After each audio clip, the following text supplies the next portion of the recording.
The music throbbed through the dimly lit bar, vibrating against my skin like an unwelcome touch. Sweat clung to the back of my neck as I navigated through the crowd, balancing a tray of empty glasses that clinked with every careful step. My feet ached in the second-hand heels I'd bought from a thrift shop, the only pair I owned that looked nice enough for this upscale establishment. "Table 7 needs another round," Marco barked as I approached the bar, not bothering to look up from the drinks he was mixing. I nodded, though he wouldn't see it, and placed the tray down with a soft thud. The smell of alcohol and expensive cologne mingled in the air, making my head swim slightly. 6 more hours until my shift ended. 6 more hours of forced smiles and dodging, wandering hands. "You're new here." The voice cut through the noise like a blade, low and smooth. I turned to find myself staring at a man behind the bar, not Marco, who had disappeared somewhere into the back. This bartender was younger, maybe early 30s, with dark hair swept back from a face that belonged on magazine covers. His sleeves were rolled up to reveal forearms corded with lean muscle. But it was his eyes that caught me, dark as midnight, and fixed on mine with an intensity that made my breath catch. "Started last week," I managed, trying to sound professional despite the flutter in my chest. Still learning the ropes. His lips curved into a smile that didn't quite reach those eyes. "You're doing fine." He began mixing drinks with practiced precision, movements fluid and confident. "Name?" "Ellie," I said, watching his hands work. "Ellie Mason." "Ellie," he repeated, as if testing how my name felt on his tongue. He didn't offer his in return. I should have walked away, should have checked on my tables, but something held me there, watching him work. Maybe it was the way the other staff seemed to give him a wide berth, or how the security guards by the door straightened when he glanced their way. "Your tables are waiting," he said finally, placing the last drink on my tray. Our fingers brushed, and a jolt of electricity shot up my arm. His skin was warm, his touch lingering a second too long. I mumbled a thank you and hurried away, feeling his eyes burning into my back. The night dragged on, a blur of drink orders and forced laughter.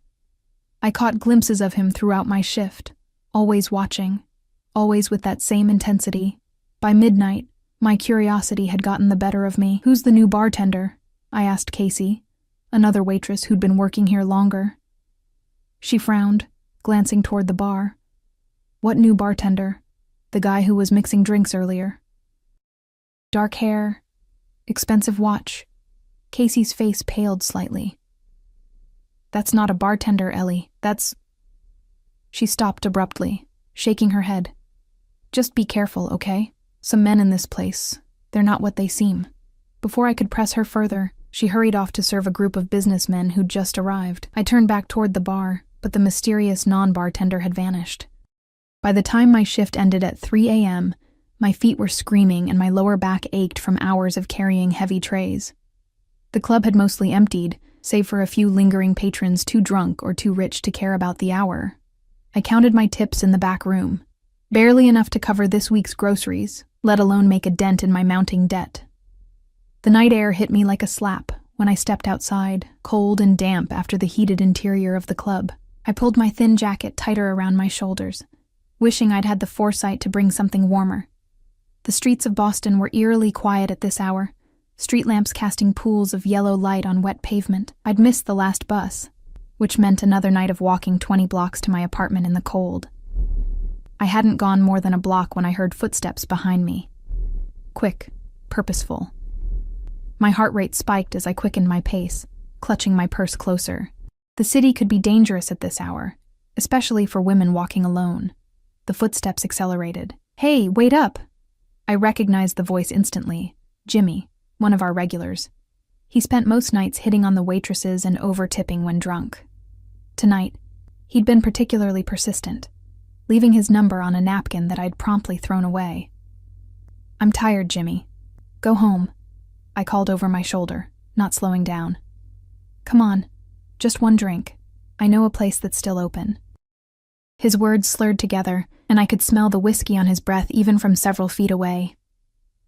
I quickened my pace, but his hand suddenly gripped my arm, spinning me around. "Don't be like that," he said, his face too close to mine. "I've been watching you all night. Let go." I said firmly, trying to pull away. I'm not interested. His grip tightened painfully. Playing hard to get, huh? I like that.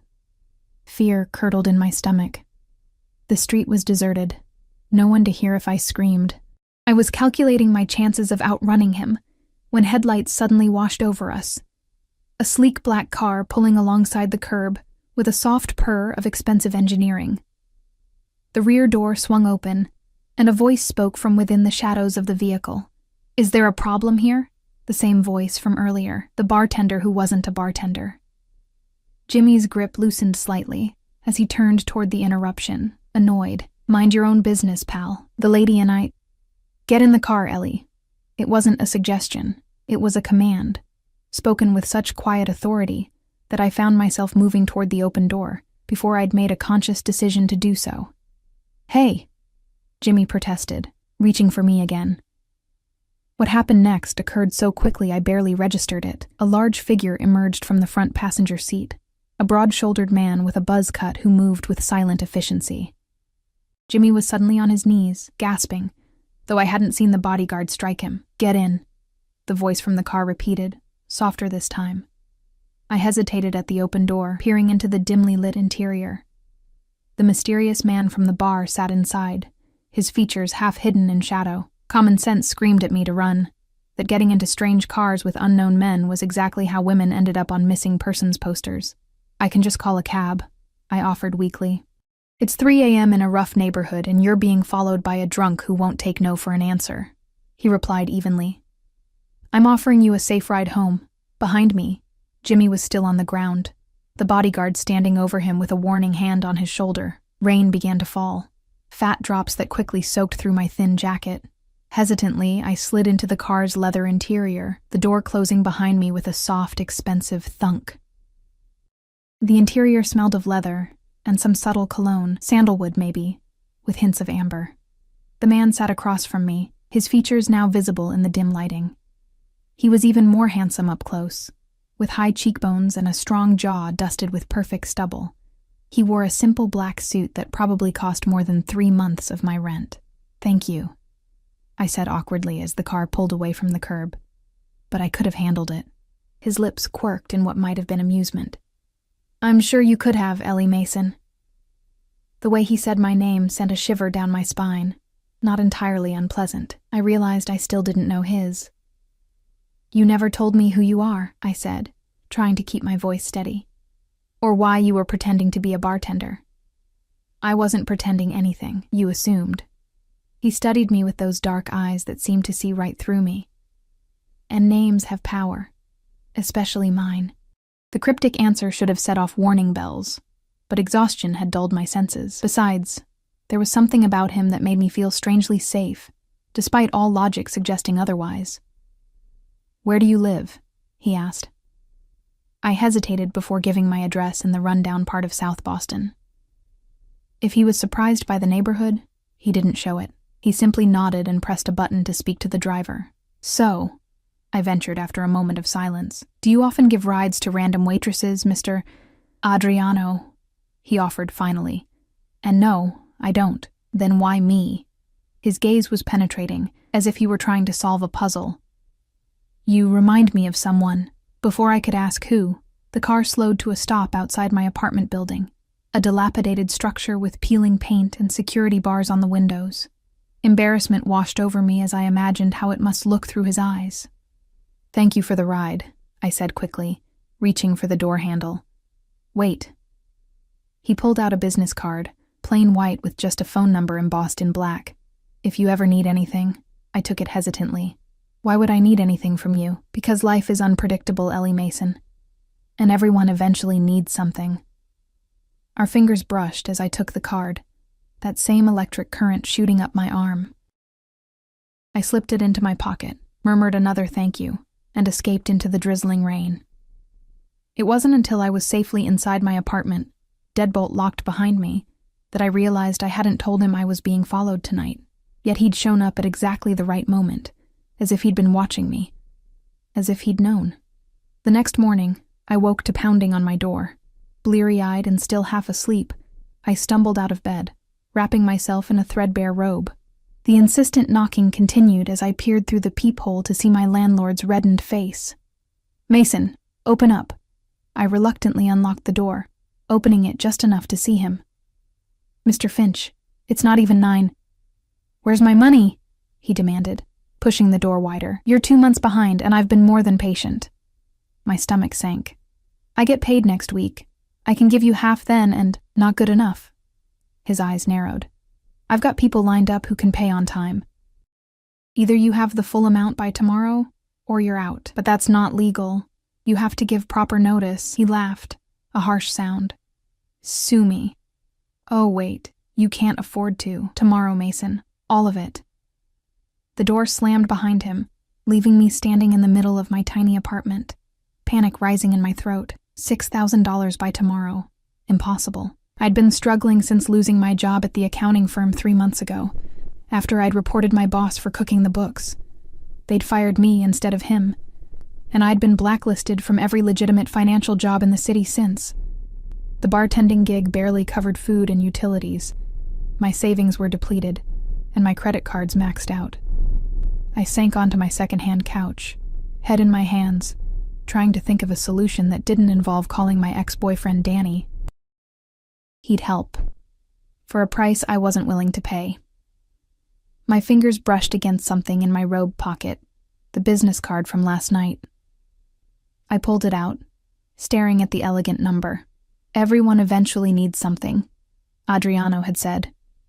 But calling would mean owing him, and men like him, men who rode in cars with bodyguards and commanded rooms without speaking, didn't offer help without expecting something in return. Still, I had no other options. With trembling fingers, I picked up my phone and dialed. The phone rang 3 times before someone answered. "Yes?" A deep voice, not Adriano's. I hesitated, suddenly feeling foolish. I'm calling for Adriano. He gave me this number last night." A brief silence. "Your name?" "Ellie Mason." Another pause, the sound of muffled voices. Then Adriano was on the line, his voice sending an involuntary shiver down my spine. "Ellie." That was quick. I swallowed hard, pride warring with desperation. I wouldn't call if I had other options, I know. Something in his tone suggested he knew exactly why I was calling.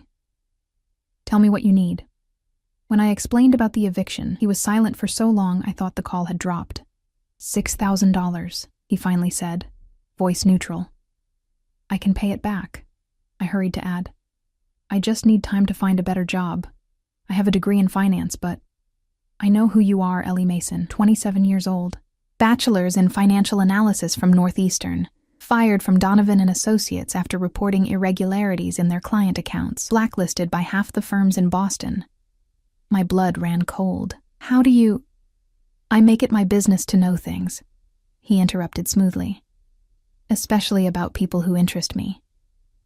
"And why would I interest you?" I asked, trying to keep my voice steady despite the alarm bells ringing in my head. "As I said last night, you remind me of someone." He paused. "The money will be delivered this afternoon. You'll have a job interview on Monday at 10 a.m. Wear something professional." "Wait," I said quickly. "What's the catch? What do you want in return?" His soft chuckle sent goosebumps across my skin. "Let's just say you'll owe me a favor. Nothing illegal. Nothing that compromises your values. Just a favor. To be determined later." "That's very vague." "It's the best offer you'll get today, Ellie." He was right, and we both knew it. "Fine. But I'm paying back every cent. I wouldn't expect anything less." His tone softened slightly. "Stay home today. Don't open the door for anyone except my courier. He'll identify himself as Antonio." Before I could ask why, he'd ended the call. True to his word, at precisely 2 p.m., there was a knock at my door. Through the peephole, I saw a stern-faced man in a dark suit holding a manila envelope. "Antonio," he said simply when I cracked the door open. "Mr. Russo sends this with his compliments." Russo. So that was Adriano's last name. I accepted the envelope with a murmured thank you, quickly closing and locking the door before peering inside. Stacks of $100 bills, neatly bundled, $6,000 exactly. Beneath the money was a business card for Blackstone Financial Group, with an address in the financial district and Monday's date and time written on the back. Dread and relief battled within me. I'd solved my immediate problem, but potentially created a much bigger one. What kind of man carried, or could summon on short notice, thousands in cash? What kind of favor would he eventually demand? And most importantly, who was Adriano Russo, really? I spent the weekend alternating between anxiety and desperate internet searches. There was surprisingly little about any Adriano Russo in Boston.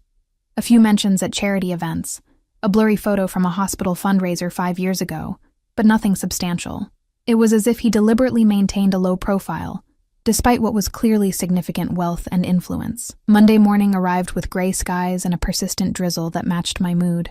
I'd laid out my only suit, a charcoal gray pantsuit I'd bought for job interviews after graduation, now slightly too loose after months of skimping on meals to save money. My makeup was carefully applied to look professional, but not too dramatic, and I'd twisted my dark blonde hair into a neat chignon. Blackstone Financial Group occupied the top 3 floors of a gleaming skyscraper downtown. The lobby alone screamed money. Marble floors, modern art installations, security guards who looked more like Secret Service agents than rent-a-cops. Ellie Mason for a 10 a.m. interview, I told the receptionist, trying to project confidence I didn't feel. She smiled warmly. Yes, Ms. Mason. You're expected on the 42nd floor. Gerald will escort you. A security guard materialized at my elbow, leading me to a private elevator that required a keycard to operate. As we ascended, my stomach churned with nerves. Was this legitimate? Or some elaborate game Adriano was playing? What kind of financial group operated with cash deliveries and private security? The elevator opened directly into a reception area decorated in tasteful grays and blues.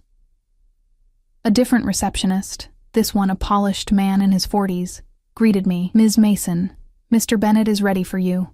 I was led through a series of corridors to a corner office with floor-to-ceiling windows, offering a spectacular view of Boston Harbor. Behind an imposing desk sat a silver-haired man who rose as I entered. Ms. Mason, Charles Bennett, CEO of Blackstone's private client division. Please, sit.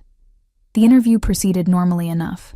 Questions about my experience, my strengths and weaknesses, why I left my previous position. I answered carefully, sticking to the truth while avoiding mentioning Adriano or my suspicions about this too convenient opportunity. Your references from Northeastern are excellent, Bennett remarked, and your technical skills are precisely what we're looking for. But I must address the elephant in the room, Donovan and Associates. I tensed. What about them? You accused Julian Donovan of fraudulent accounting practices, correct? I reported inconsistencies in their books. I replied carefully. The next day, I was terminated for performance issues that had never been mentioned before. Bennett nodded slowly. And since then, you've been unable to secure employment in your field. It wasn't a question, but I answered anyway. Yes. Loyalty is important at Blackstone, Ms. Mason. So is integrity. Sometimes those values conflict. He studied me intently. If you witnessed similar irregularities here, what would you do? The question felt like a test. I'd follow proper reporting channels, documenting everything thoroughly. If the issue wasn't addressed appropriately, I'd be forced to consider external options. I won't participate in fraud, Mr. Bennett, even passively. A slow smile spread across his face. That's exactly what I hoped you'd say. The position is yours, if you want it. Junior Financial Analyst, Private Client Division. $80,000 to start. Full benefits. Performance review at 6 months. My jaw nearly dropped. The salary was almost double what I'd made at Donovan. Thank you, I managed. When would you like me to start? Tomorrow, 8 a.m. sharp. He stood, extending his hand. Welcome to Blackstone, Ms. Mason. I floated through the rest of the day in a daze, stopping at a department store to buy 2 new suits I could barely afford, even with my imminent salary. By evening, I'd paid my landlord, his eyes widening at the stack of cash, cleaned my apartment, and was celebrating with a cheap bottle of wine when my phone rang. A number I didn't recognize. Hello? Congratulations on the new position. Adriano's voice, smooth as silk. I nearly dropped my glass. How did you... Never mind. I suppose I should thank you. No need. You earned it on your own merits, but you arranged it, I countered. Why? What do you get out of this? Perhaps I just enjoy helping talented people overcome unfair obstacles. I snorted. And perhaps I'm secretly a duchess. Everyone wants something, Adriano. His soft laugh warmed me more than the wine had. Smart girl. Have dinner with me tomorrow night. I'll send a car at 8. It wasn't a question, and I found myself agreeing before I'd fully considered what I was doing. After hanging up, I stared at my phone in disbelief. What was I thinking? Agreeing to dinner with a man who was clearly involved in something illegal. A man who could deliver thousands in cash within hours, who knew details about my life I'd never shared, who commanded respect with just his presence. A man who made my pulse race just by saying my name. The next day was a blur of paperwork, orientations, and introductions. Blackstone was every bit as prestigious as it appeared, with legitimate clients and seemingly above-board operations. By the end of the day, my concerns had somewhat eased, though questions about Adriano's connection to the firm lingered. At precisely 8 p.m., a text message alerted me that my ride had arrived. The same sleek black car waited outside, the same silent driver holding the door. This time the car was empty, but a small box sat on the leather seat. Inside was a delicate silver bracelet with a single charm, a key. A card beneath it read, "To New Beginnings. A." The car took me to an exclusive restaurant on the waterfront, the kind with no visible signage and no prices on the menu. The maitre d' greeted me by name, escorting me through the dimly lit space to a private room in the back. Adriano rose as I entered, looking devastatingly handsome in a tailored charcoal suit that emphasized his broad shoulders and lean physique. Ellie.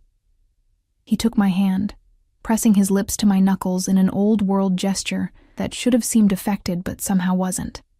You look lovely. I was acutely aware of my department store suit and the simple bracelet that was probably the most expensive piece of jewelry I'd ever worn. Thank you for the gift. It's beautiful, but you're uncomfortable accepting it, he finished, pulling out my chair.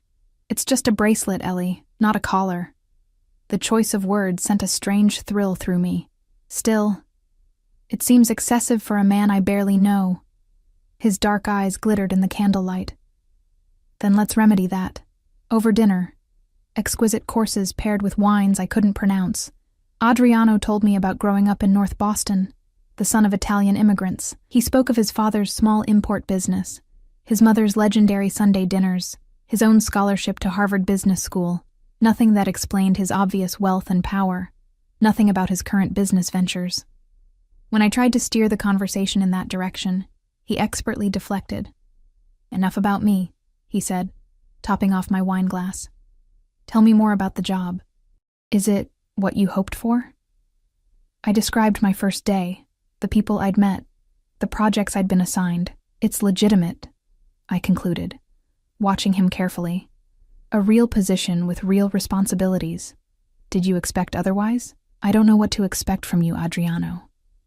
You appear in my life like some fairy godfather. Solve my problems with a wave of your hand, and ask for nothing concrete in return. People don't do that without ulterior motives.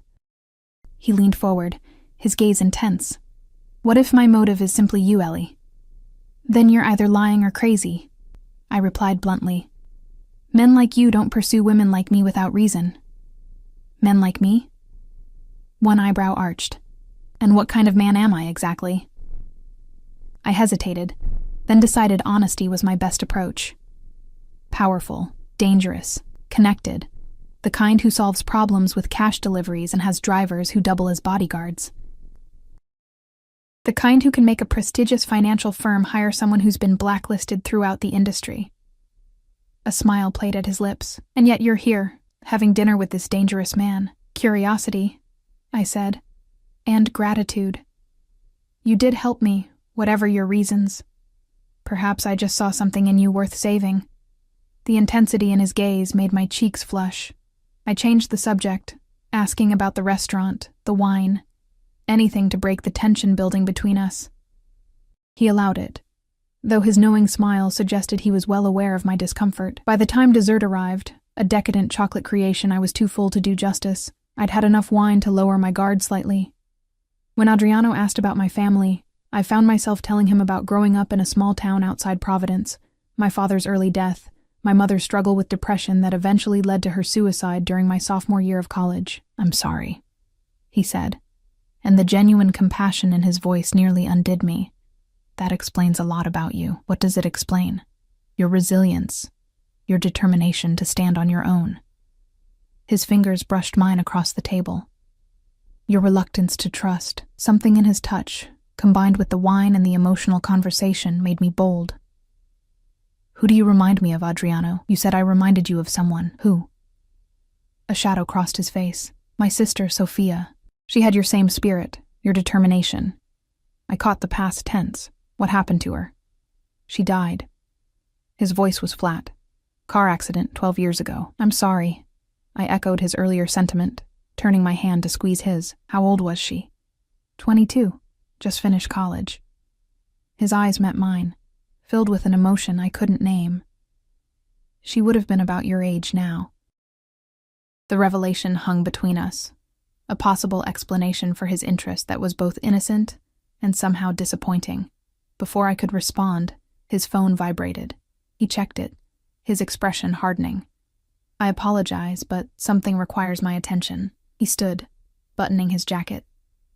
"The car will take you home. Is everything okay? Nothing for you to worry about." He came around the table, bending to kiss my cheek. His lips lingered near my ear as he whispered, "Sweet dreams, Ellie Mason." Then he was gone, leaving me with a strange emptiness I couldn't explain. The driver appeared moments later to escort me to the car. As we pulled away from the restaurant, I caught a glimpse of Adriano in the parking lot, surrounded by 3 men in dark suits, his face a mask of cold fury that transformed him into someone I didn't recognize. For the first time, I felt a flicker of real fear about what I'd gotten myself into, and with whom. The next few weeks settled into a strange new rhythm. By day, I was Ellie Mason, junior financial analyst at Blackstone, earning a respectable salary and gradually rebuilding my professional reputation. By night, I found myself increasingly drawn into Adriano's orbit. He called or texted almost daily, though sometimes days would pass with no contact. He sent flowers to my apartment, books he thought I'd enjoy, a cashmere sweater when the weather turned cold. We had dinner twice more at exclusive restaurants, each time in private rooms with discreet service. He never tried to kiss me beyond a chaste peck on the cheek, never pushed for more than conversation and company, yet the tension between us grew with each meeting. And I still had no idea what he really did for a living. My new colleague, Vivian, raised an eyebrow when a bouquet arrived at the office one afternoon. "Secret admirer?" she asked, peering at the elegant white roses. I tucked the card, bearing only the initial A, into my desk drawer. "Just a friend." "Must be some friend," she remarked. "Those are $50 each, minimum." Later, as we shared lunch in the break room, she leaned closer. "So, what's his name?" "Whose name?" She rolled her eyes. "The friend sending you small fortunes in flowers. The one you're suddenly unavailable for after work drinks because of. The reason you're smiling at your phone every 5 minutes." Heat crept up my neck. "Adriano," I admitted. "But it's not serious." Her fork clattered against her plate. "Adriano? As in Adriano Russo?" My stomach dropped. "You know him." Vivian glanced around nervously before lowering her voice. "Ellie, everyone in Boston finance knows Adriano Russo. Or knows of him, at least. And?" She hesitated. "Let's just say he's not someone you casually date. His family has connections. Old money. Old power. Old ways of handling problems." "What kind of connections?" I pressed, though I was beginning to suspect the answer. "The kind that made my Italian grandmother cross herself whenever their name was mentioned," she said grimly. "Look, I'm not saying the rumors are true, but if even half of them are, be careful, okay?" I nodded, my appetite gone. That night, I finally did what I should have done weeks ago. I searched for Russo family Boston instead of just Adriano's name. The results were disturbing. Articles about suspected racketeering in the 1980s, a 1990s trial where 3 family associates were convicted while the patriarch, Antonio Russo, walked free. More recent pieces speculating about the family's legitimate businesses, real estate, import and export, financial consulting, serving as fronts for less savory enterprises. And there, in a 5-year-old article about the changing face of organized crime in Boston, was Adriano, described as the Harvard-educated heir apparent to the Russo Empire, who has ostensibly legitimized much of the family business while maintaining their iron grip on certain sectors of Boston's underground economy. My phone buzzed with a text from him. "Dinner tomorrow? There's someone I'd like you to meet." I stared at the message, my finger hovering over the reply button. The smart move would be to end this now, before I got any deeper. To tell him thank you for the job and the help, but that I wasn't comfortable with the relationship. Instead, I found myself typing, "What time?" The next evening, the now familiar car arrived at my apartment. This time, Adriano was inside, looking devastating in a black suit with a dark blue tie that matched his eyes. "You look troubled," he said as I settled across from him.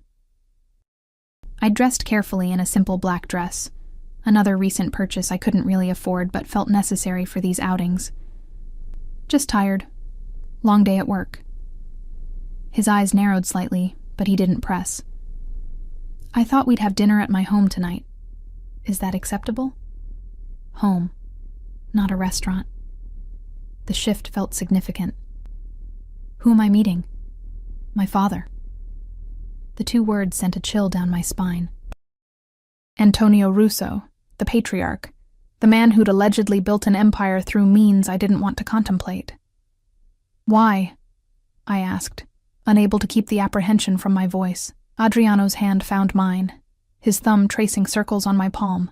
"Because you're important to me, and he's important to me. It's just dinner, Ellie." But we both knew it wasn't just anything. Meeting his father meant this, whatever this was, had progressed to something more serious. Something with implications I wasn't sure I was ready to face. The car wound through the city and into the affluent suburbs, eventually turning onto a private road that led to an imposing stone mansion set back behind ornate iron gates. Security cameras tracked our progress up the long driveway, and I glimpsed men patrolling the grounds with what looked suspiciously like concealed weapons. "Home sweet home?" I asked, trying to mask my nervousness with humor. Adriano's lips quirked. "One of them. I have an apartment downtown for work nights." The house was as impressive inside as out. Soaring ceilings, marble floors, priceless artwork. A butler took my coat, and a maid appeared with a tray of champagne flutes. Adriano guided me through the grand foyer with a hand at the small of my back, the warmth of his touch both reassuring and unsettling. We entered a formal living room where an elderly man sat in a leather wingback chair. Despite his age, he had to be in his late 70s, Antonio Russo exuded strength and authority. His silver hair was impeccably styled, his suit custom-tailored to his still-fit frame. He rose as we entered, dark eyes, so like his son's, assessing me with calculated interest. "So, this is the girl," he said, his accent more pronounced than Adriano's. "Come closer. Let me look at you." I stepped forward, fighting the urge to curtsy or bow. His scrutiny was palpable as he circled me slowly. "Beautiful," he pronounced finally. "Smart, too, from what my son tells me. And brave, to stand up to those thieves at Donovan." "Thank you, sir," I managed, unsure how else to respond. He waved a hand. "Call me Antonio. We don't stand on ceremony in this family." His emphasis on the word family sent a tremor through me. "Sit, both of you. Dinner will be served shortly." We settled onto an antique sofa. Adriano's arm draped casually across the back, his fingers just brushing my shoulder. The touch felt possessive, as did the way his father watched us. "Adriano tells me you're an orphan," Antonio said bluntly.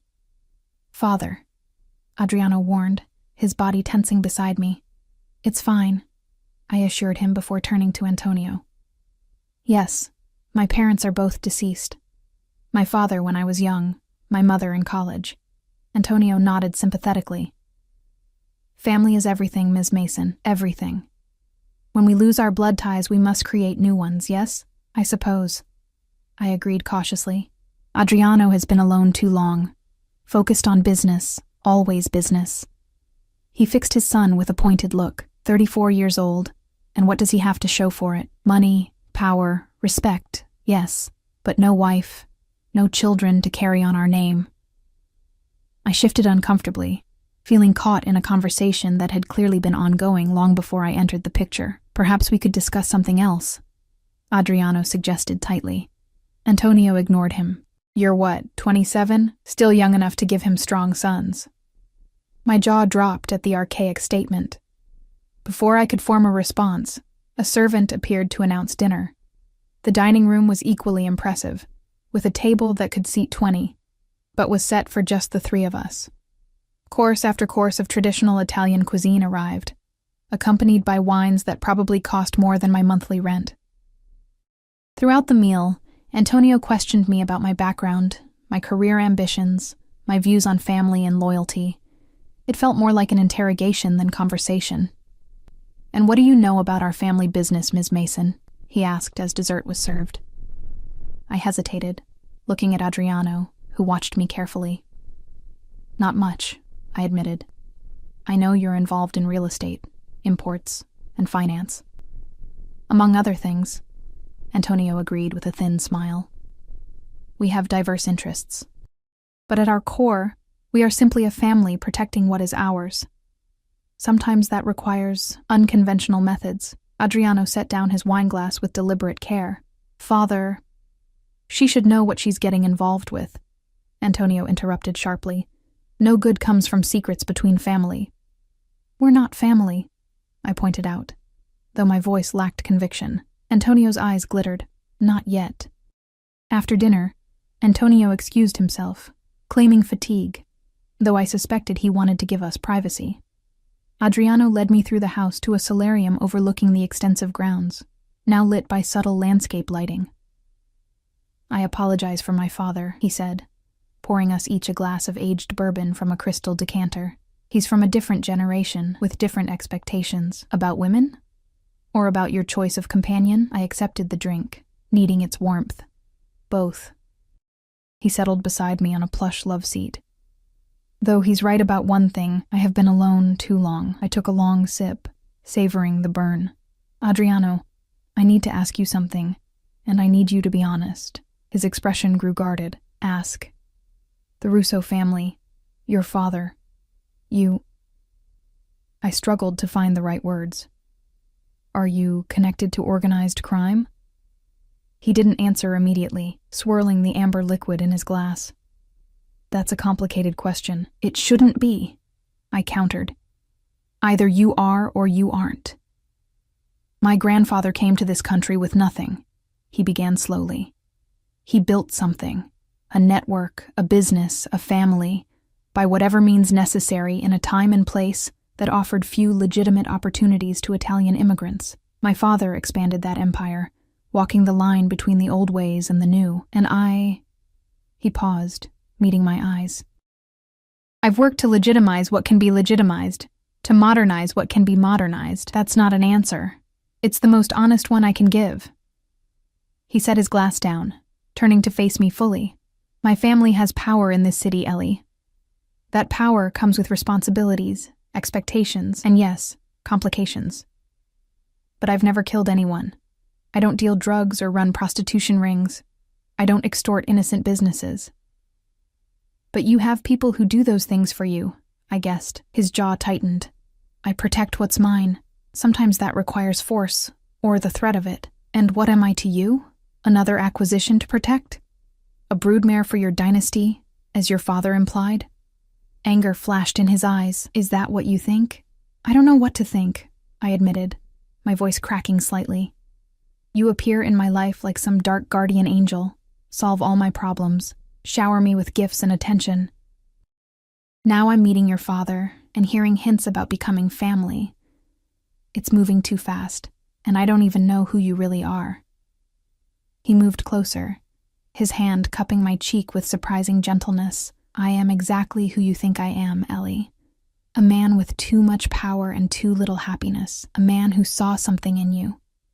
Your spirit, your integrity, your refusal to be broken by the world, and wanted it for himself. Is that so hard to believe? Yes, I whispered, though I leaned into his touch despite myself.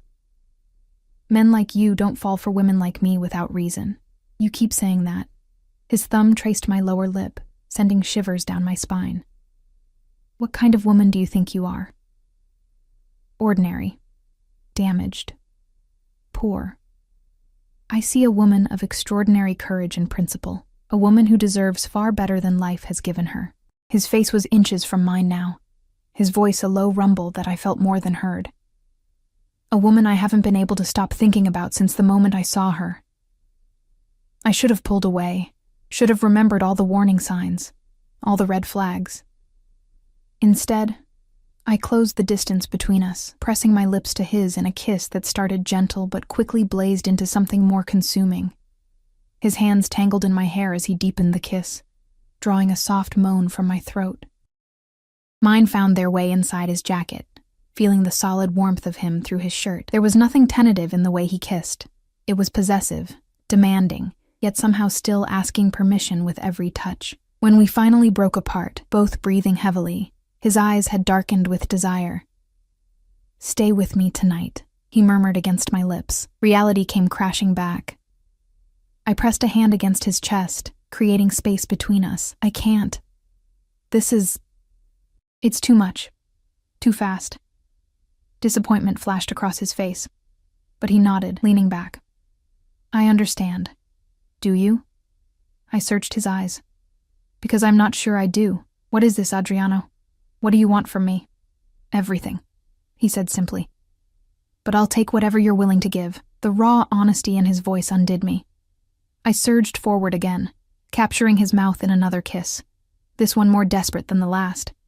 His arms wrapped around me, pulling me onto his lap as his lips traveled down my neck. Adriano, I gasped, threading my fingers through his hair. I still need time to understand what this means, what I'm getting involved in. He pulled back, studying my face with an intensity that made my heart race. Take all the time you need. But know this, Ellie Mason. I protect what's mine, and from the moment I saw you, I've considered you mine. The possessive statement should have alarmed me. Instead, it sent a thrill of excitement through my body, a dangerous warmth pooling low in my belly. This man, this dangerous, powerful, complex man, wanted me. Not as a toy or a trophy, but as something essential. I'm not yours, I said, needing to assert some independence even as my body betrayed me by melting against him. I don't belong to anyone, not yet. He echoed his father's words, a smile playing at his lips. But you will be. The car ride back to my apartment was charged with unspoken tension. Adriano kept a careful distance, but his eyes rarely left me, dark with promised pleasures that made my skin flush. When we arrived, he walked me to my door, the hallway of my rundown building somehow transformed by his presence. Thank you for coming tonight, he said formally, though his eyes burned with anything but formality. Thank you for inviting me, I replied, equally proper. We stood there, the air between us electric with possibility. Then he stepped back, the perfect gentleman. Good night, Ellie. Good night, Adriano. I closed the door behind me, leaning against it as I listened to his retreating footsteps. Only when I heard the building's front door close did I allow myself to breathe normally again. My phone buzzed with a text. Dream of me. A. I smiled despite myself, already knowing I would. The next morning, I woke to another text. Check your email. Important. Curious, I opened my work email to find a message from my boss, asking me to handle a new account, Russo Holdings. Attached were financial statements for what appeared to be a legitimate real estate corporation, with assets in the hundreds of millions. A second text arrived. Thought you might appreciate seeing the legal side of my business interests. Lunch today? I stared at my phone, torn between professional curiosity and personal caution. Last night had crossed a line, but in the cold light of morning I wasn't sure if I regretted it or wanted more. I have a meeting at noon, I typed back. Rain check? His response was immediate. Dinner then. 8 p.m. I'll send the car. I hesitated only briefly before responding. Okay. As I prepared for work, Examining the Russo Holdings documents more carefully, I noticed something odd, a recurring payment of $50,000 each month to a company called Phoenix Consulting. The amount was small enough to escape casual scrutiny in a portfolio this size, but large enough to catch my analyst's eye. I dug deeper, but found nothing about Phoenix Consulting in any of the supporting documentation. No contracts, no invoices, no description of services. Just regular payments, authorized by Adriano himself. Professional curiosity won out over personal involvement. I flagged the item for discussion, adding it to my list of questions about the account. By the time I left the office that evening, my nerves were frayed from a day spent analyzing Adriano's business empire. Most of it appeared legitimate: high-end real estate developments, import businesses specializing in Italian wines and luxury goods, investment portfolios diversified across multiple sectors. But there were other elements that raised red flags: cash-intensive businesses like nightclubs and restaurants with suspiciously high profit margins, consulting fees to vaguely named companies, real estate holdings in areas known for criminal activity. I was so lost in thought that I almost missed the black sedan parked across from my building. Not Adriano's usual car, but similar. As I approached my entrance, the car door opened, and a man stepped out. Not Adriano, but someone vaguely familiar. "Ms. Mason," he called, crossing the street toward me. "Got a minute?" Recognition clicked. Jimmy, the drunk from the club who had accosted me the night I met Adriano. Only he didn't look drunk now. He looked frighteningly sober and purposeful. I froze, keys clutched in my hand like a makeshift weapon. "What do you want?" Jimmy smiled, a cold expression that didn't reach his eyes. "Just a friendly conversation, Ms. Mason. I don't think we have anything to discuss." I edged toward my building entrance. "Oh, but we do." He moved to block my path, maintaining a carefully non-threatening distance. "Specifically, your new boyfriend." My pulse quickened. "I don't know what you're talking about. Adriano Russo." He pronounced the name with careful emphasis. "Boston's most eligible bachelor, and most dangerous crime boss." I kept my expression neutral despite the cold dread spreading through me. "I really need to go." "You have no idea what you're getting into," Jimmy continued, his tone almost conversational. "The Russos aren't just wealthy businessmen. They're killers, extortionists, loan sharks, and you are?" I interrupted, finding courage in anger. He reached into his jacket, producing a badge. "Detective James Moretti, Boston Police Department, Organized Crime Division." The revelation hit me like a physical blow. Not a drunk harassing a waitress that night, but an undercover cop. And Adriano had known exactly who he was. "I'm investigating the Russo family," he continued, replacing his badge. "Have been for years, and now you've landed right in the middle of their world." "I'm not in the middle of anything," I insisted. "I barely know Adriano," Moretti's eyebrow arched skeptically. "Meeting the family patriarch for dinner? That's more than barely knowing in their world. That's being vetted for marriage." My cheeks flushed. "You're having me followed?" "We've had the Russos under surveillance for months," he corrected. "You just happened to enter the picture, but now that you're here, maybe you can help us." "Help you how, exactly?" He took a step closer, lowering his voice. "You have access to Adriano, to his home, potentially to his business records. We need someone on the inside." "You're asking me to spy on him?" I asked incredulously. "Are you insane? Even if I wanted to, which I don't, do you have any idea what would happen if he found out? We can protect you." I laughed, a sharp, bitter sound. "Like you protected the other witnesses against the Russos, the ones who mysteriously disappeared or changed their testimony?" Moretti's expression hardened. "You've already looked into their history, so you know what they're capable of. Is that really the world you want to be part of? The kind of man you want to be with?"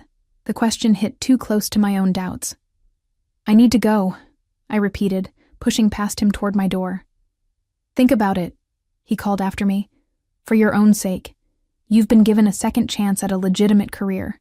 Don't throw it away for a man who will either get you killed or turn you into an accessory to his crimes." I slammed the door behind me, hands shaking as I engaged the deadbolt.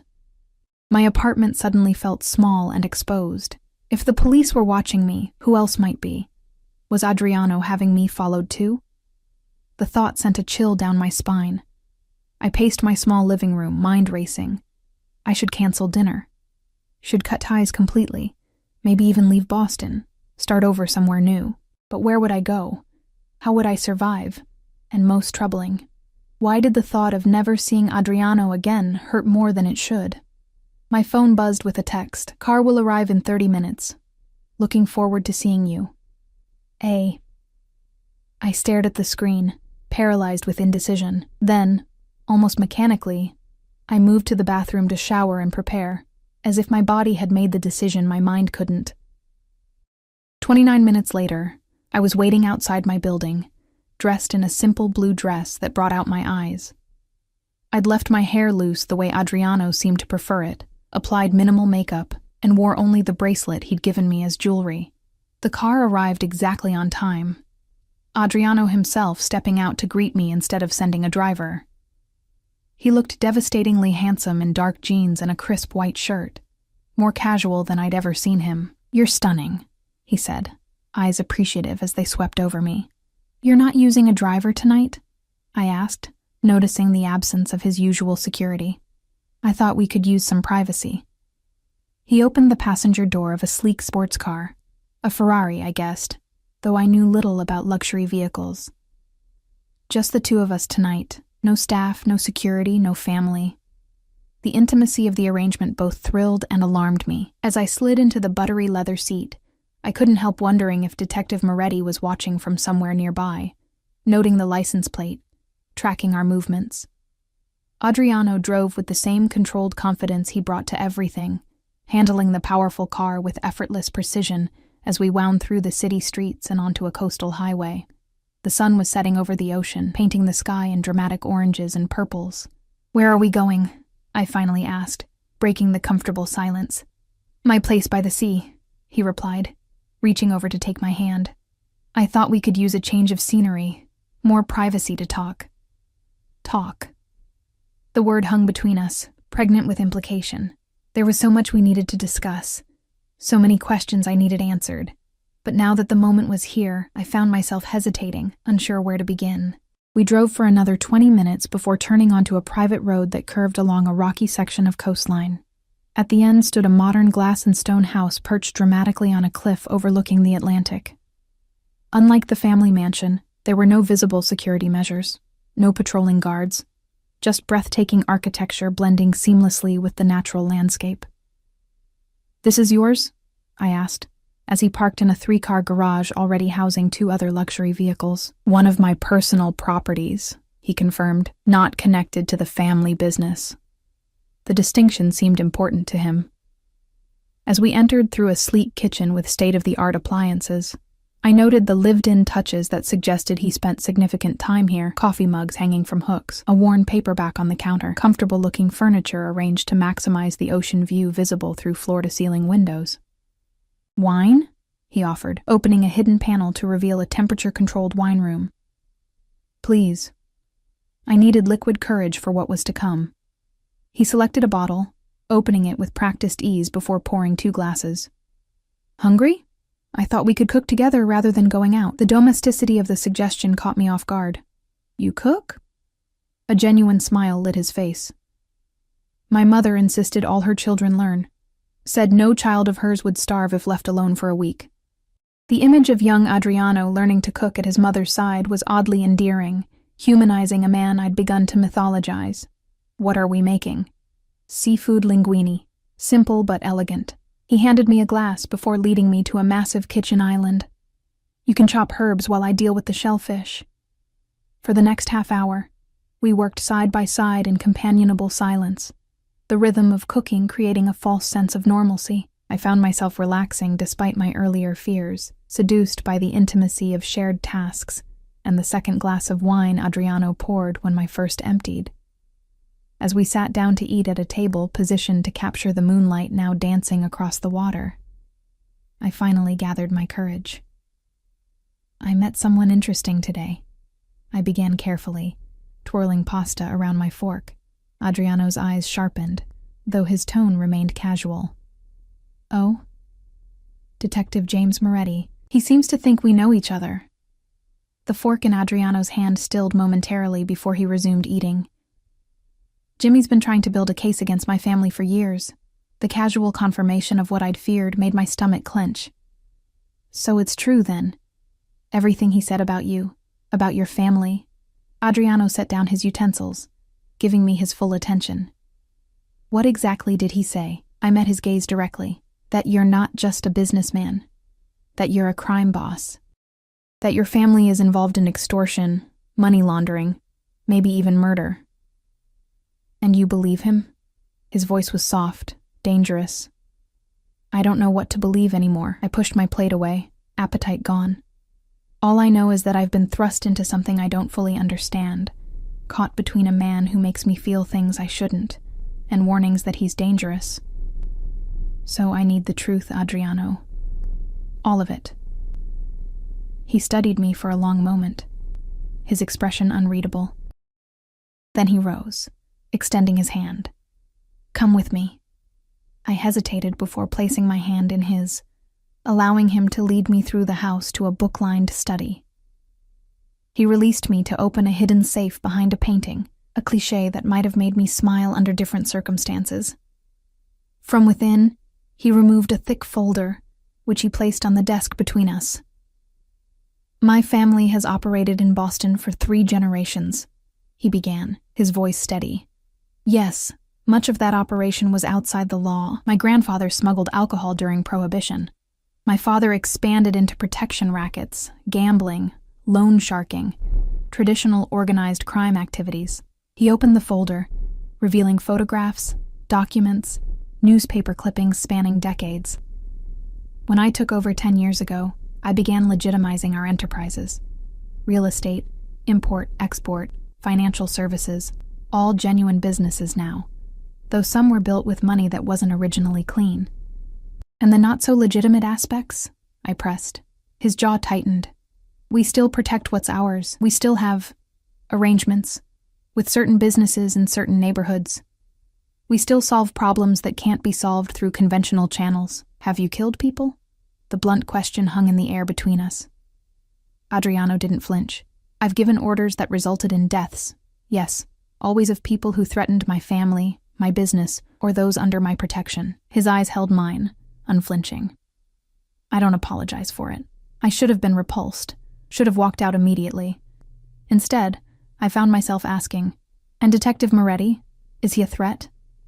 He's ambitious, but ultimately harmless. He's been trying to build a RICO case against us for years, but lacks sufficient evidence. A cold smile curved his lips. We make sure of that. By intimidating witnesses? Bribing officials? By being careful, he corrected. And yes, sometimes by ensuring potential problems disappear. The casual admission sent a chill through me. Why are you telling me all this? Aren't you afraid I'll go straight to Moretti with this conversation? No. His certainty was absolute. Because you understand loyalty, Ellie. You understand that sometimes the law and justice aren't the same thing, and because you feel what's between us as strongly as I do. He moved around the desk, closing the distance between us. Moretti approached you because he thinks you're my weakness. Perhaps you are. But you're also my strength, because you see me, all of me. And you're still here. His hand cupped my cheek, thumb brushing across my lower lip. Tell me I'm wrong. I should have pulled away, should have denied the magnetic pull between us, should have remembered who and what he was. Instead, I surged forward, capturing his mouth in a desperate kiss that held all my confusion, all my fear, and all my undeniable desire. He responded instantly, arms wrapping around me as he backed me against the bookshelf, his body pressing into mine with delicious pressure. Tell me to stop, he murmured against my neck, hands sliding down to grip my hips. If this isn't what you want, if I'm not what you want, tell me now. I can't, I gasped as his teeth grazed my pulse point. God help me, I can't. With a growl, he lifted me, my legs wrapping instinctively around his waist as he carried me from the study. We barely made it to the bedroom, shedding clothes between desperate kisses and whispered confessions. When he finally laid me on his bed, both of us naked and breathless, he paused, hovering above me. "Be sure, Ellie," he warned, voice rough with restraint. "Because once you're mine, I'll never let you go." The possessiveness in his words should have frightened me. Instead, it ignited something primal within me. A desire to be claimed, to belong, to surrender to the overwhelming force that was Adriano Russo. "I'm sure," I whispered, pulling him down to me. Hours later, I lay curled against his chest, his fingers tracing lazy patterns on my bare shoulder, my body pleasantly sore from our lovemaking. Outside, moonlight silvered the waves crashing against the cliffs below, beautiful, powerful, dangerous, like the man beside me. "What happens now?" I asked softly, not wanting to break the peaceful moment, but needing to know. "Now you're mine," he replied simply, pressing a kiss to my temple. "And I protect what's mine. And Moretti? Don't worry about him." His voice hardened slightly. "He won't approach you again." The implication sent a ripple of unease through me. "Don't hurt him, Adriano. He's just doing his job. As long as he stays away from you, he has nothing to fear." His arm tightened around me possessively. "But he should know better than to touch what belongs to me." I propped myself up on an elbow, looking down at his beautiful face. "I don't belong to you." A slow smile spread across his lips.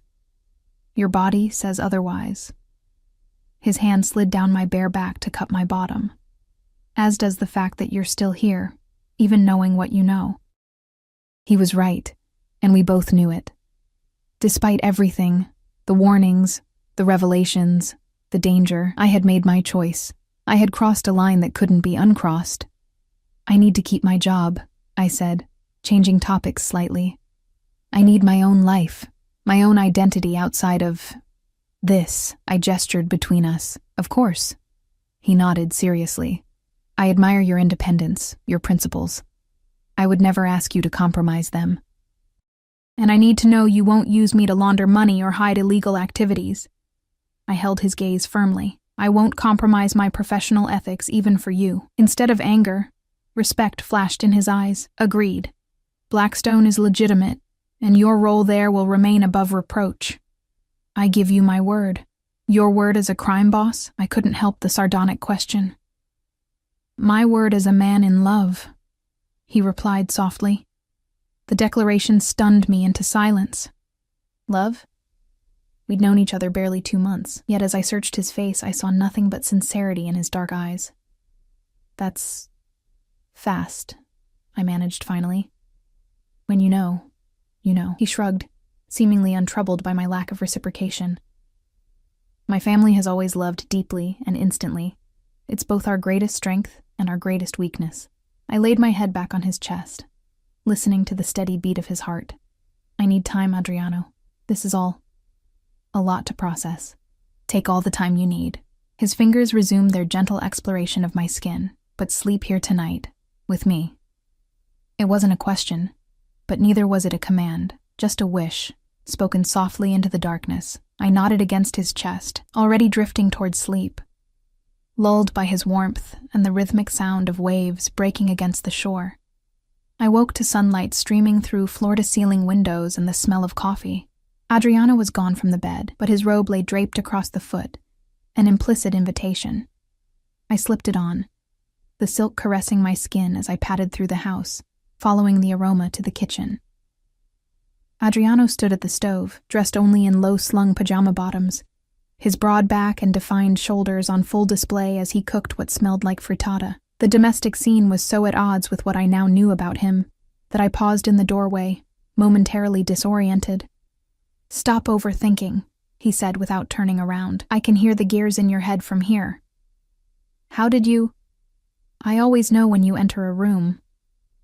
He glanced over his shoulder, eyes warming as they took in the sight of me in his robe. "My body recognizes yours now." Heat rushed to my cheeks at the intimate statement. I moved to the coffee pot, pouring myself a cup to hide my reaction. "What time is it?" "Just after 8. Do you need to be at work?" I shook my head. "It's Saturday." "Good." He slid the frittata onto a serving plate. "Then we have all day." The prospect was both thrilling and terrifying. "For what?" "For whatever you want." He set the plate on the island between us.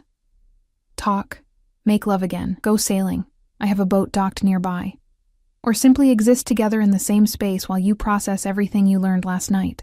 The casual options, offered without pressure, eased something tight in my chest.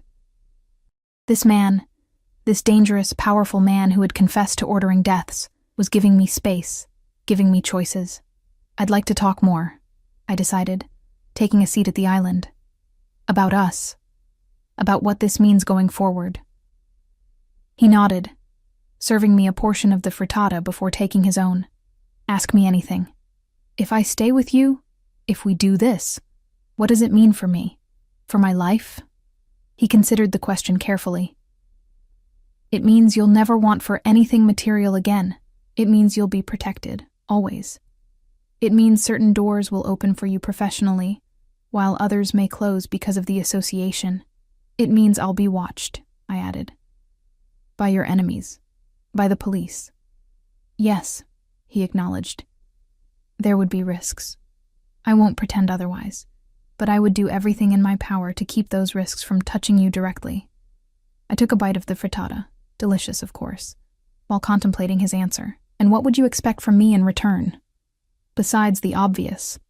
I gestured vaguely at the bedroom. A smile played at his lips. The obvious is certainly a perk I intend to enjoy thoroughly and often. His expression grew more serious. But what I want most is your loyalty, your trust, and eventually, your love.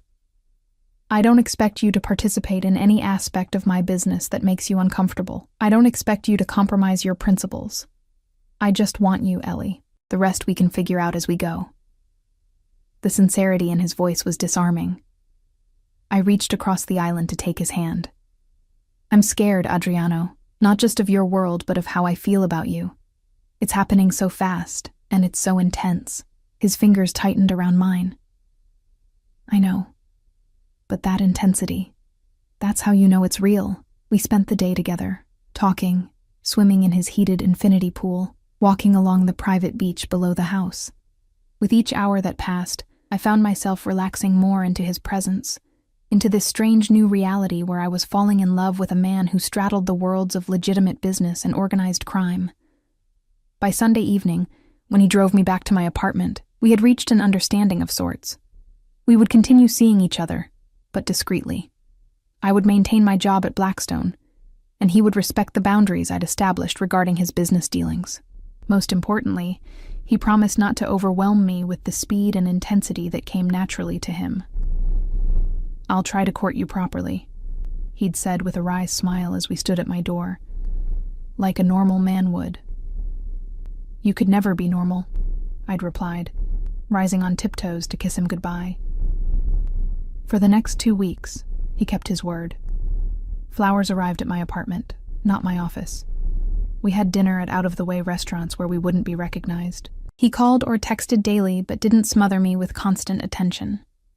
By all appearances, we were a normal couple in the early stages of dating, except for the armed driver who now picked me up and dropped me off at work each day. Except for the subtle security detail I occasionally glimpsed following me when I went shopping or met friends for coffee. Except for the way other people reacted when they saw us together, the nervous deference, the averted eyes, the hushed whispers. I was adapting to this new normal when Detective Moretti appeared again, waiting outside my building one evening as I returned from grocery shopping. Ms. Mason, he greeted me, falling into step beside me. We need to talk. I kept walking, heart pounding. I have nothing to say to you. Maybe not, but I have something to say to you. His voice was urgent. You're in danger. That made me pause. From who? From the company you're keeping. He glanced around nervously. Look, I know you've gotten involved with Russo. I know it's probably too late to talk you out of it. But you should know what happened to the last woman he got serious about. A cold feeling settled in my stomach. What are you talking about?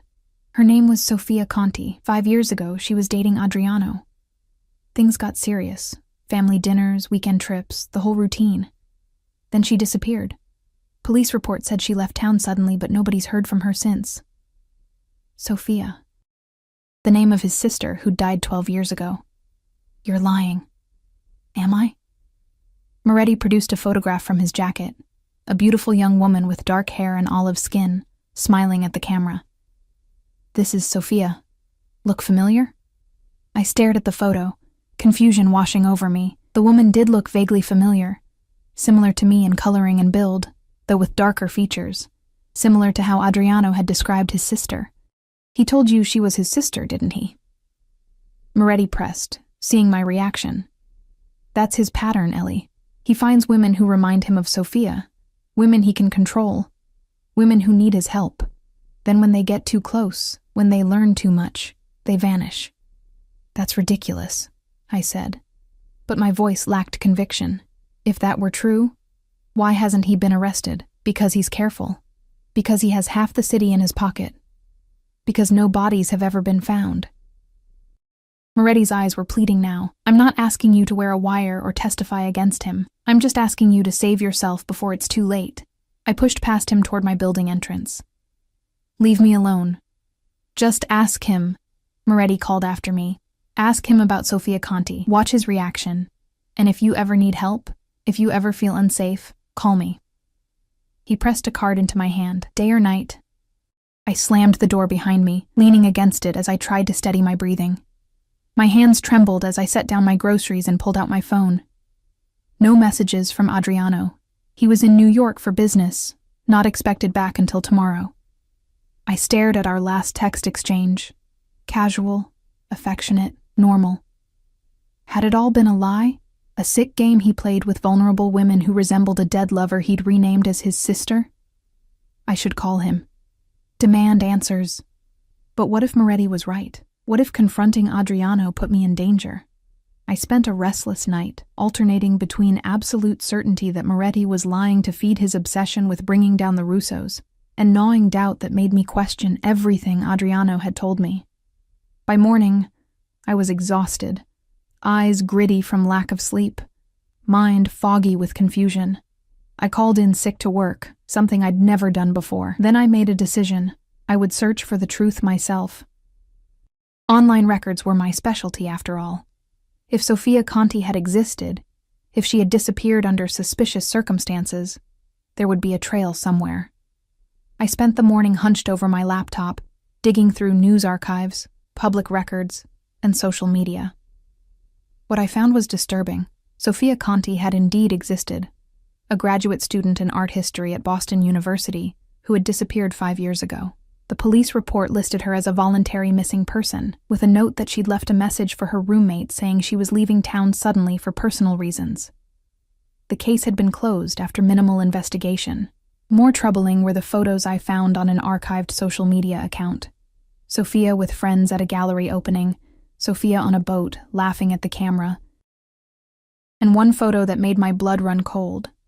Sophia at a charity gala, standing beside a younger Adriano, his arm draped possessively around her waist. Not his sister, his girlfriend. A girlfriend who looked disturbingly like me and who had vanished without a trace. I was still staring at the photo when my phone rang. Adriano. I let it go to voicemail, too shaken to speak to him. He texted immediately afterward. Back early from NY, coming to see you tonight. Miss you. A. Panic gripped me. I wasn't ready to face him, wasn't ready to confront what I'd learned. I needed time to think, to plan, to decide what to do. I texted back. Not feeling well. Took sick day.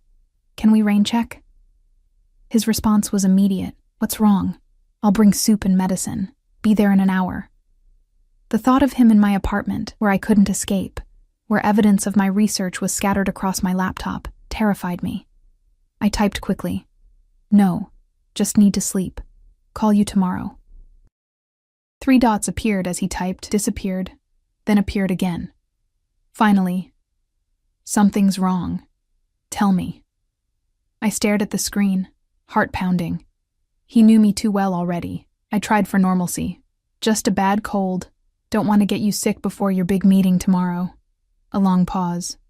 Then, Ellie, you've never lied to me before. Don't start now. What's happened? My fingers hovered over the keyboard. Should I confront him? Ask about Sophia Conti? Demand explanations for the lies?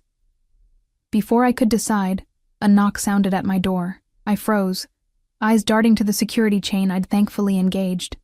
Through the peephole, I saw Antonio, Adriano's courier.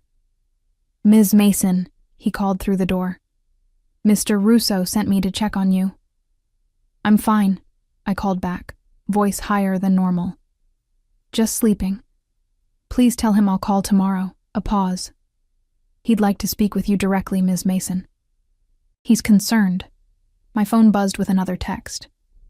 "Let Antonio in.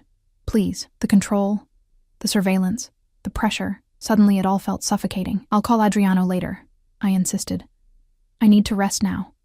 More shuffling in the hallway, then Antonio's voice again, lower this time as he spoke into what I assumed was a phone. I couldn't make out the words. My own phone rang again. Adriano. This time I answered. "What's going on?"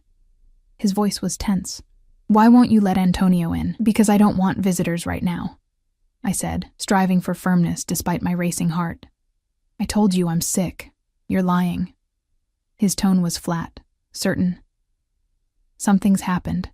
Someone's spoken to you." The accuracy of his guess sent a chill down my spine. "Why would you think that?" "Because you've never shut me out before." A pause. "Was it Moretti? What did he tell you?"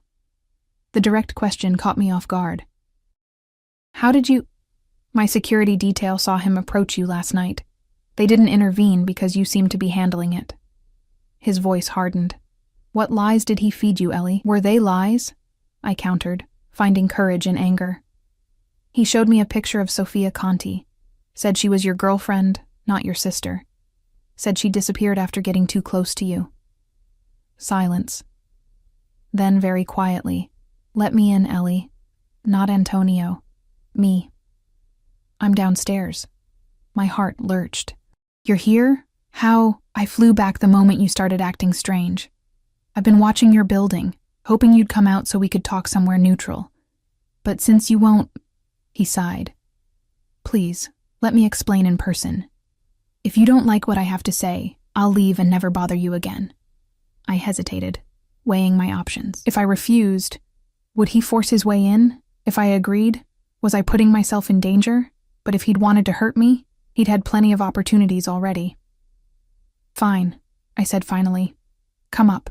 Minutes later, another knock at my door. Through the peephole, I saw Adriano.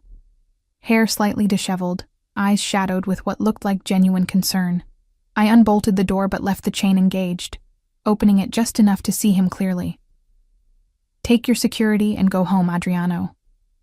I'll talk to you alone, or not at all." He hesitated, then nodded, pulling out his phone to issue brief instructions. After a moment, he put the phone away. "They're gone.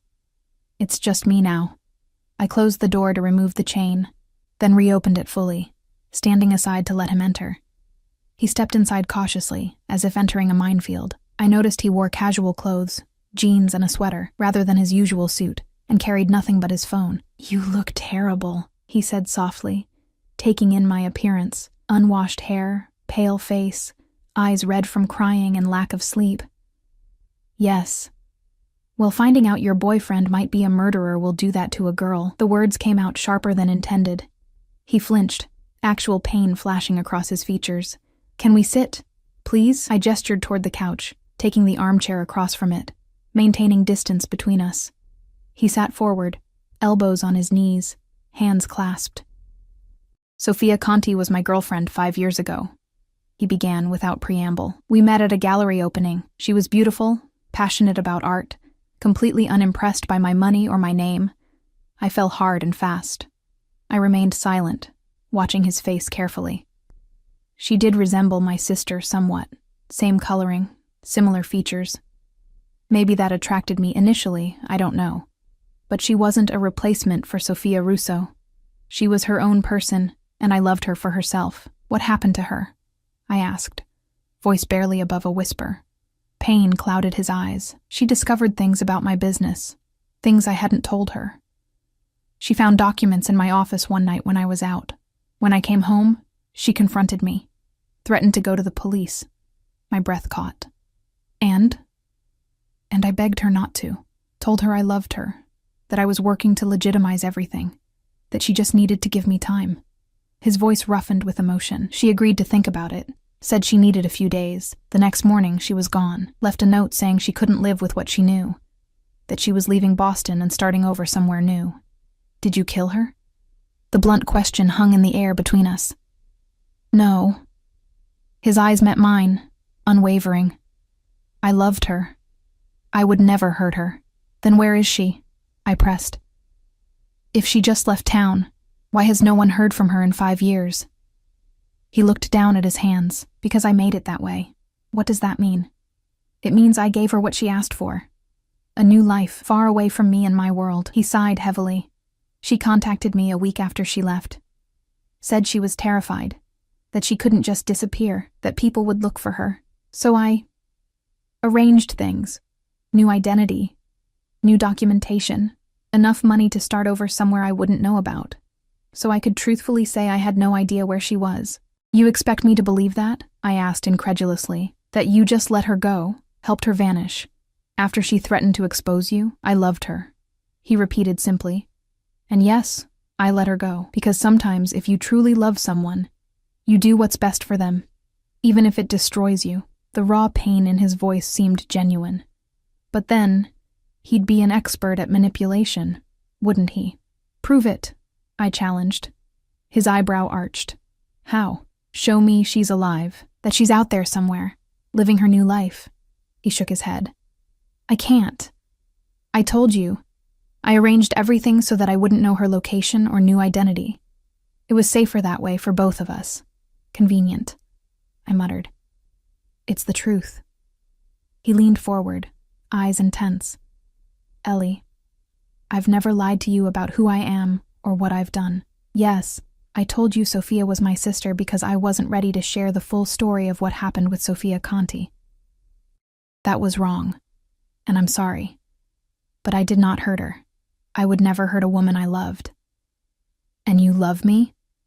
The question came out half skeptical, half hopeful, more than I thought possible. He answered without hesitation. Enough to let you walk away right now if that's what you want. Enough to disappear from your life completely, to ensure no one associated with me ever bothers you again. I studied his face, the genuine anguish in his eyes, the tension in his jaw, the way his hands gripped each other so tightly his knuckles had whitened. Everything in his posture, his expression, screamed sincerity. But then, he would be an excellent liar, wouldn't he? His entire life was built on secrets and deception. I need time, I said finally. Time to think. To decide if I can trust you. Relief flickered across his features. It wasn't a rejection. At least not yet. Take all the time you need. And space, I added. No security details. No surprise visits. No Antonio checking up on me. He hesitated, clearly uncomfortable with the idea of leaving me unprotected. Moretti could be dangerous, Ellie. He's obsessed with bringing down my family. He might try to use you. I can handle Moretti, I assured him. I just need normal for a little while. Adriano nodded slowly. 1 week. Give me your word you'll contact me if anything happens, if you feel threatened or unsafe in any way. And after a week, we talk again. Regardless of your decision. It was a reasonable request. Agreed. He stood, clearly reluctant to leave but respecting my wishes. At the door, he paused, turning back to me with naked vulnerability in his eyes. For what it's worth, I've never felt about anyone the way I feel about you, not even Sophia. Then he was gone, the door closing softly behind him. The week that followed was the longest of my life. I threw myself into work, stayed late at the office, kept my head down. No flowers arrived, no texts appeared on my phone. No black sedans followed me home. Adriano was honoring our agreement to the letter. I missed him with an intensity that shocked me. By day 5, I'd made my decision. I spent hours drafting and redrafting a text to him, trying to find the right words. In the end, I went with simplicity. I choose to believe you, not because I'm certain, but because I want to be with you enough to take the risk. But there need to be rules going forward. Complete honesty. No more half-truths. And I want proof Sophia Conti is alive. His response came within minutes. Dinner tonight? My place downtown. 8 p.m. I'll send a car, but only if you're comfortable. And Ellie, thank you for your faith in me. I won't betray it. I texted back a simple yes and spent the next few hours in a state of nervous anticipation, changing outfits 3 times before settling on a simple black dress that made me feel confident. When the car arrived, I was ready, resolve strengthening with each mile we drove. Adriano's downtown apartment occupied the entire top floor of a luxury high-rise, with panoramic views of the city through walls of glass. He opened the door himself, looking as nervous as I felt, dressed in dark slacks and a blue shirt that brought out the warmth in his olive skin. "You came," he said, relief evident in his voice. "I came," I confirmed, stepping inside. The apartment was minimalist but warm. Leather furniture, modern art, a state-of-the-art kitchen visible through an archway.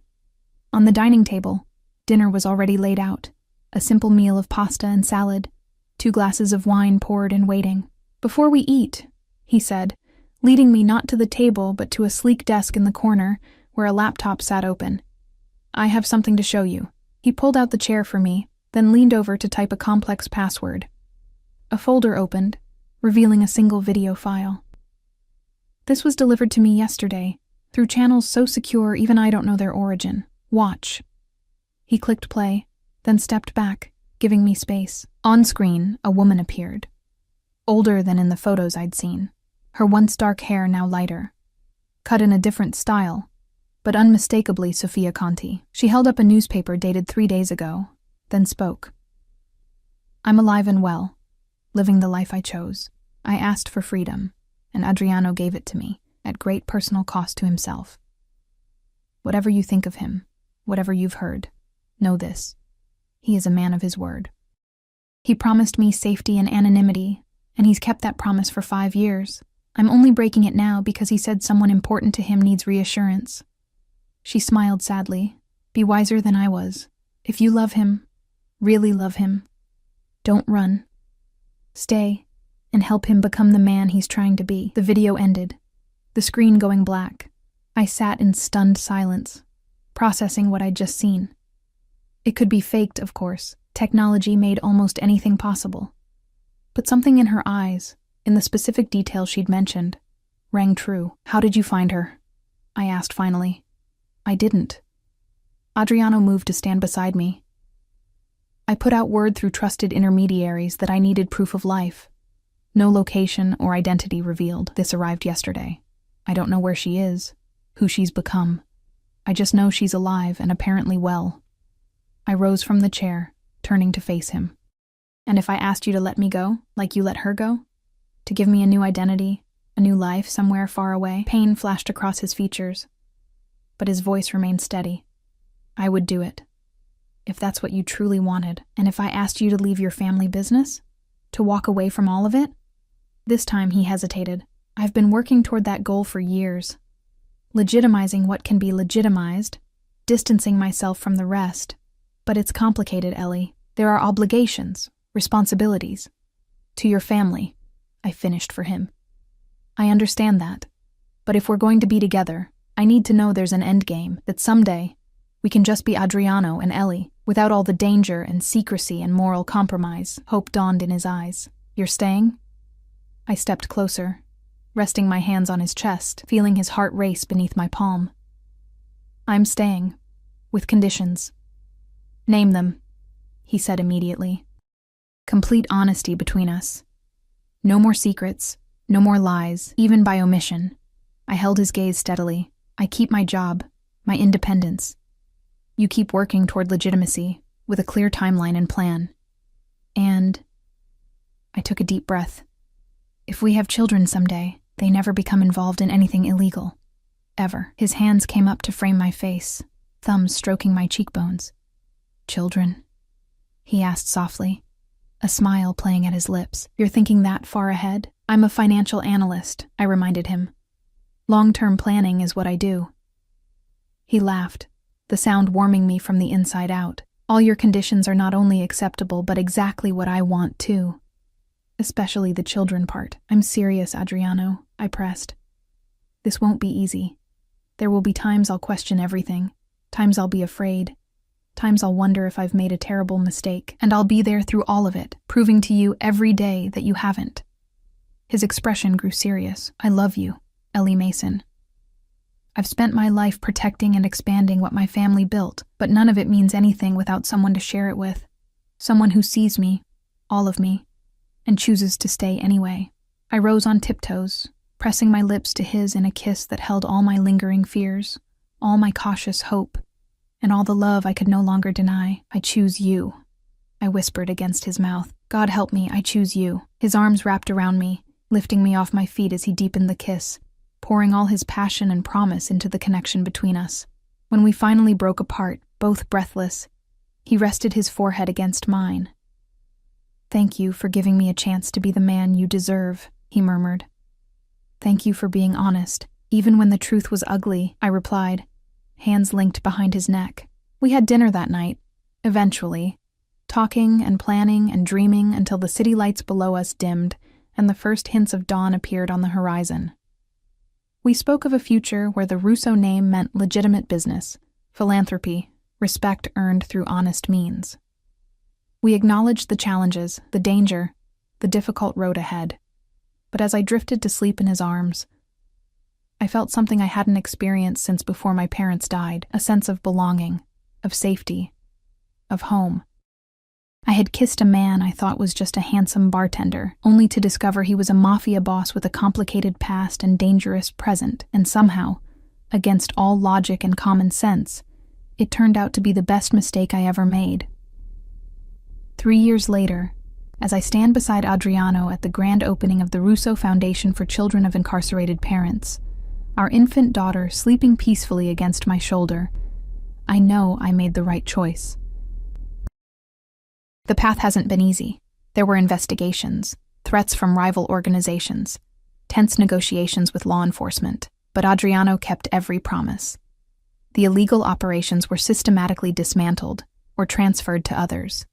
The legitimate businesses flourished under his leadership and my financial guidance. We built something new together, something we can be proud of, something we can pass on to our daughter without shame. And sometimes, late at night, I think of Sofia Conti, living her new life somewhere far away. I hope she's happy. I hope she's found peace. But mostly, I'm selfishly grateful she ran, that she wasn't strong enough to stay and fight for the man she loved, because her loss became my gain. And I have no intention of ever letting go. "What are you thinking about?" Adriano asks, his arm sliding around my waist as the photographers finish taking pictures of the foundation's official opening.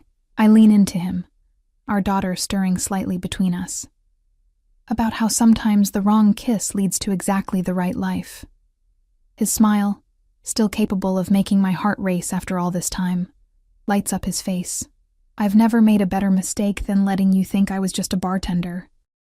And I've never made a better mistake than believing you," I reply, rising on tiptoes to kiss the man who transformed from a dangerous stranger into the center of my world, my protector, my partner, my home.